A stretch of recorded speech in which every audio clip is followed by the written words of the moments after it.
Excuse me madam, ಇಬ್ರು ನಿಂತ್ಕೊಂಡಿದೀವಿ, ನೀನೇನ್ ಮಾಡ್ತಾ ಇದ್ದೀಯಲ್ಲ ಒಂದು ಪೇಪರ್ ನೋಡ್ಕೊಂಡು? ಪೇಪರ್ ಹೊರಗಡೆ ಕಳಿಸ್ತೀನಿ, ಇದ್ರಲ್ಲಿ ಮಾತಾಡಬೇಡ. ಸ್ಟೂಡೆಂಟ್ಸ್, MCQ ಕ್ವಶನ್ಸ್ ಇದೆ ನೋಡಿ. ಅಲ್ಲಿ ಫಸ್ಟ್ ಕ್ವಶನ್ ಅಲ್ಲಿ 2² + 2AB + B² ಅಂತ ಇದೆ.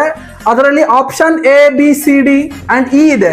E ನ ಕ್ಯಾನ್ಸಲ್ ಮಾಡಿ, ಡಿ ಮಾತ್ರ, ಅದ್ 4 ಮಾತ್ರ ಆನ್ಸರ್ ಇದೆ, ಅದನ್ನ ನೀವು ಫೈಂಡ್ ಔಟ್ ಮಾಡಿ.